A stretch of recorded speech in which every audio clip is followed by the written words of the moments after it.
শিক্ষকদের দাবি মানতে হবে।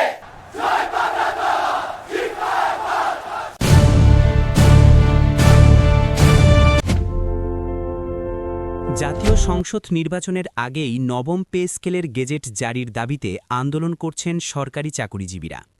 গত ৩ দিন টানা কর্মবিরতির পর আজ বৃহস্পতিবার ৫ ফেব্রুয়ারি অর্ধদিবস কর্মবিরতি পালন করেছে কর্মচারীরা। কর্মচারীদের চলমান টানা কর্মবিরতি এবং আগামী ৬ ফেব্রুয়ারি কেন্দ্রীয় শহীদ মিনারে মহাসমাবেশ পরবর্তীতে প্রধান উপদেষ্টার বাসভবন যমুনা অভিমুখে ভুখা মিছিল নিয়ে অর্থ মন্ত্রণালয়ের কয়েকজন কর্মকর্তাদের সঙ্গে কথা হয়েছে গণমাধ্যম কর্মীদের।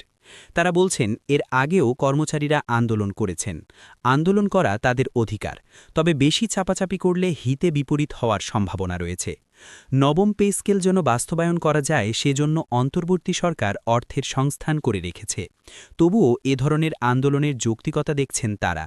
কর্মচারীদের এ আন্দোলন এবং নির্বাচনের পূর্বে নবম পে স্কেলের গেজেট নিয়ে সরাসরি নাম প্রকাশ করে কথা বলতে রাজি হননি অর্থ মন্ত্রণালয়ের কোনো কর্মকর্তা। নাম প্রকাশ না করার শর্তে তারা বলেন, নির্বাচনের পূর্বে নবম জাতীয় পে স্কেলের গেজেট হওয়ার সম্ভাবনা নেই, কেননা উপদেষ্টা পরিষদের সভায় পে স্কেল নিয়ে বিরূপ প্রতিক্রিয়া দেখা গেছে। এ অবস্থায় নির্বাচনের ঠিক আগ মুহূর্তে এত বড় সিদ্ধান্ত অন্তর্বর্তী সরকার নেবে না বলেই মনে করেন তারা। কর্মচারীদের সমাবেশ ও ভুখা মিছিল সম্পর্কে জানতে চাইলে ওই কর্মকর্তারা আরও বলেন, এর আগে সচিবালয়ে কর্মচারীরা অর্থ উপদেষ্টাকে অবরুদ্ধ করে রেখেছিলেন। এর বিনিময়ে কয়েকজন গ্রেফতারও হয়েছিলেন। নির্বাচনের আগে প্রধান উপদেষ্টার কার্যালয় ঘেরাওয়ের ঘটনা সরকার ভালোভাবে নেবে বলে মনে হয় না।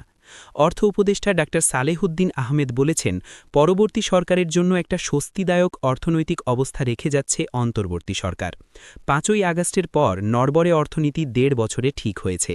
গত মঙ্গলবার সচিবালয়ে ক্রয় সংক্রান্ত উপদেষ্টা পরিষদের বৈঠক শেষে এ কথা জানিয়েছেন অর্থ উপদেষ্টা। তিনি বলেছেন, তবে আগের সরকারের অনেক অপ্রয়োজনীয় প্রকল্প বন্ধ হওয়ায় কর্মসংস্থান কমে গেছে, সেটা চ্যালেঞ্জ হবে কিছুটা, যোগ করেন অর্থ উপদেষ্টা। সালেহুদ্দিন আহমেদ বলেন, পে স্কেলের জন্য অর্থের যোগান করে দিয়ে গেছে এই সরকার। পরবর্তী নির্বাচিত সরকার এসে এই সিদ্ধান্ত পরিবর্তন করতে পারবে না, হয়তো বাস্তবায়ন করতে কিছুটা সময় লাগবে বলে এমন তথ্য জানিয়েছেন সালেহুদ্দিন।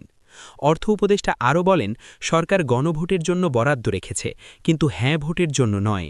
গণভোটের কারণে এবার নির্বাচনে অন্যবারের চেয়ে বরাদ্দ বেশি লাগছে।